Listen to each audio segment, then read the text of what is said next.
warahmatullahi wabarakatuh. Alhamdulillah rabbil alamin, wassalatu wassalamu ala Rasulillah, amma ba'd. Ya ayyuhalladzina amanu taqullaha haqqa tuqatih wa la tamutunna illa wa antum muslimun. Ya ayyuhan nasu ittaqu rabbakumul ladzi khalaqakum min nafsin wahidah wa khalaqa minha zawjaha wa batha minhuma rijalan katsiran wa nisaa'a falakum wa yaghfir lakum dhunubakum wa may yuti'illaha wa rasulahu faqad faza fawzan 'azima. Amma ba'd, fa inna khairal hadithi kitabullah wa khairul huda Muhammadin sallallahu alaihi wasallam. Jamaah dimuliakan Allah Subhanahu wa taala, kalau kita renungi hadis yang mulia ini dari lisan Nabi yang mulia, maka kita tahu bahwa Nabi sallallahu alaihi wasallam suri tauladan, tidak disia-siakan. Capek mungkin 2 jam duduk, bahkan panitia mengatakan tidak boleh lama-lama Ustaz kajiannya, paling 40 menit, ya 1 jam paling lama. Dengan waktu yang sedikit itu Allah Subhanahu wa taala melalui lisan nabinya ini merupakan jalan menuju surga, jalan yang insya Allah dengan pentingnya juga dengan niat yang ikhlas datang di sini untuk menerima dan mendengarkan, mencatat hadis Nabi Sallallahu Alaihi Wasallam. Yang selanjutnya jamaah dengan Allah Subhanahu Wa Taala, nasihat yang selanjutnya adalah senantiasa kita ikhlas pada Allah Subhanahu Wa Taala. Karena orang yang setiap pekerjaannya ikhlas pada Allah Subhanahu Wa Taala memberikan efek yang luar biasa. Para sahabat Nabi Sallallahu Alaihi Wasallam kalau udah menuntut ilmu, mereka itu sangatlah luar biasa. Bahkan mereka kalau nak duduk di majelis Nabi Sallallahu Alaihi Wasallam, hati mereka merasa gundah gulana, sulit.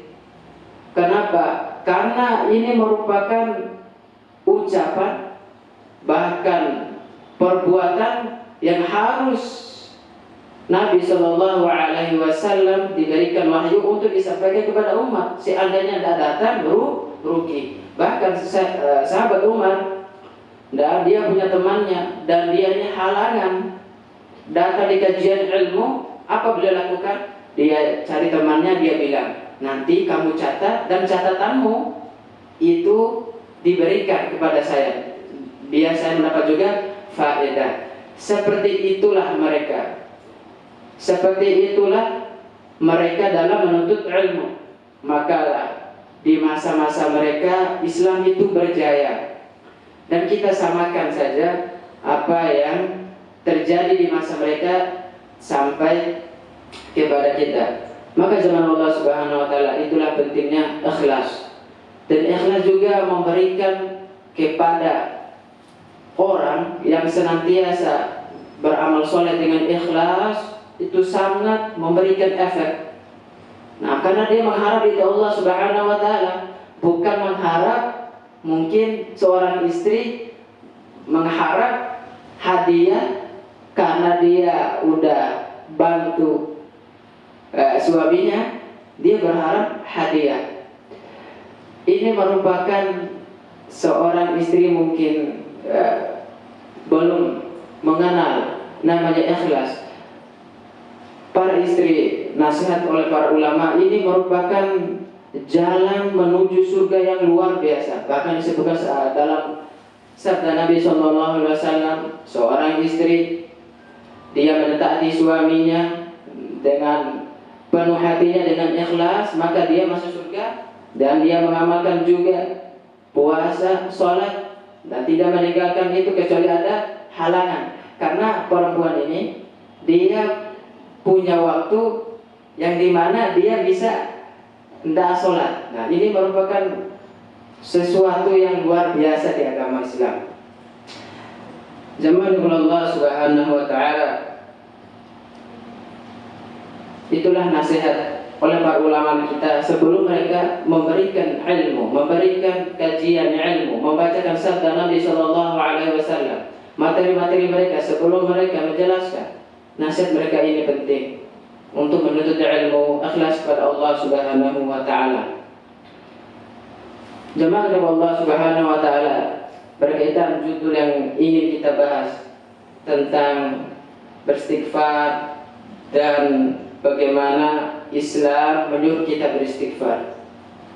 Jemaah Allah Subhanahu Wa Taala, kalau kita membaca Al-Quran yang mulia, banyak sekali yang menjelaskan kalau melakukan kebaikan ini balasannya, kalau melakukan keburukan ini balasannya. Karena jemaah Allah Subhanahu Wa Taala tidak sama orang yang melakukan kebaikan dengan orang yang tidak melakukan kebaikan. Tidak sama orang yang melakukan keburukan dengan orang yang melakukan kebaikan. Artinya sebaliknya. Jemaah Allah Subhanahu Wa Taala, mungkin para ibu-ibu membawa HP-nya atau Al-Quran.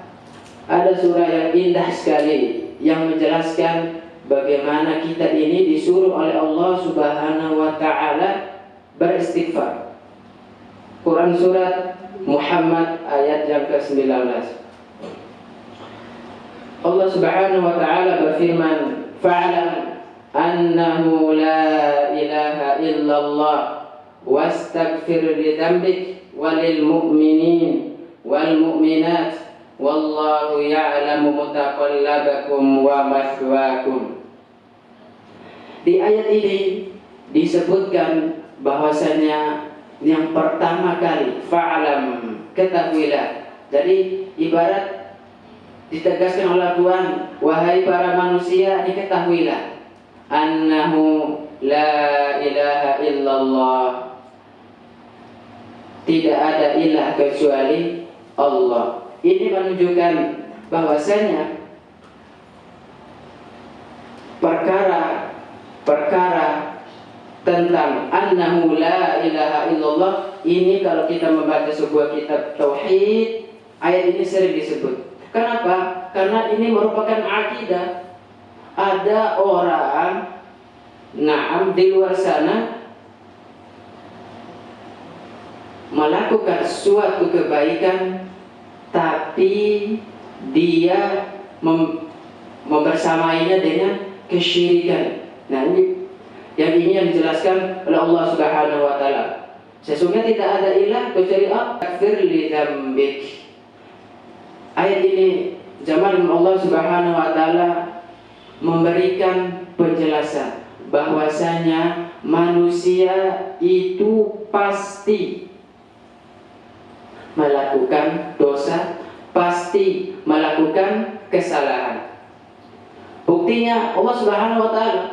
Allah Subhanahu Wa Taala Maha tahu atas hamba-hambanya. Wastaghfir li dzambik, mohon ampunlah kepada Allah li dzambik, untuk dosa-dosamu. Ini menunjukkan bahwasanya manusia pasti berbuat dosa. Nah, ayat ini juga menjelaskan bahwasanya minta ampun itu bukan untuk kita sendiri saja, untuk walil mukminin, bukan untuk kita aja, tapi untuk siapa? Walil mukminin, orang-orang yang beriman. Wal mu'minat, nah artinya orang beriman dari laki-laki dan orang beriman dari perempuan. Ini sesuai dengan sabda Nabi SAW. Seorang hamba berdoa kepada Allah, jadi mendoakan saudaranya, dan saudaranya tidak tahu, dia mendapatkan jawaban dan dari doa tersebut sebagaimana dia doakan kepada saudaranya. Misalnya contoh, dia mendoakan saudaranya biar masuk surga. Nah, seakan-akan para malaikat Allah Subhanahu Wa Taala, dalam riwayat ini disebutkan dia diberikan sama apa yang dia doakan kepada saudaranya. Tidak rugi, karena Islam tidak pernah mengkhianati kebaikan seorang hambanya.